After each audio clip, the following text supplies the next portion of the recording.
Porn बघून लोकांना फॅंटसीज पूर्ण करण्यास मदत मिळते.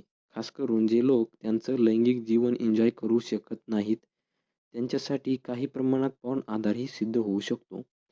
पण फार जास्त पॉर्न बघण्याने काही नुकसानही होतात. यातील एक मोठं नुकसान म्हणजे इरेक्टाईल डिस्फंक्शनची समस्या.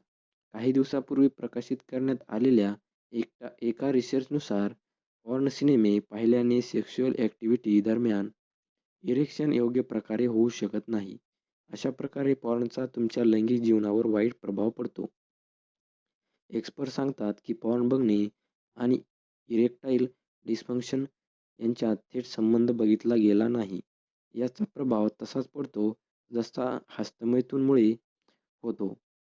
जर एखादी व्यक्ती पॉर्न सिनेमा पाहिल्यावर हस्तमैथुन करत असेल, तेव्हा ज्या फ्रिक्शन आणि प्रेशरने ही ॲक्टिव्हिटी होते, तशी शारीरिक संबंधावेळी होत नाही. त्यामुळे शारीरिक संबंधावेळी इरेक्टाईल डिस्फंक्शनची आणि ऑर्गेझम मिळवण्याची समस्या होते. जे लोक पॉर्न बघतात आणि पुन्हा पुन्हा काही खास पद्धतीने हस्तमैथुन केल्याने ऑर्गेझमपर्यंत पोहोचतात, तेव्हा त्यांना उत्तेजित होण्यासाठी याच पद्धतीने सवय लागते. त्यामुळे शारीरिक संबंधावेळी त्यांना उत्तेजित होण्यास अडचण निर्माण होते. इतकेच नाही तर पॉर्नोग्राफी बघणारे लोक शारीरिक संबंधात अवस्थावादी अपेक्षा करू लागतात. ते पॉर्नमधील गोष्टींना खरं मानून त्यावर विश्वास ठेवत असतील, तर याने त्यांचा परफॉर्मन्स एन्झायटी सारखी समस्या होऊ लागते. यानेच इरेक्टाईल डिस्फंक्शनची समस्या होऊ शकते.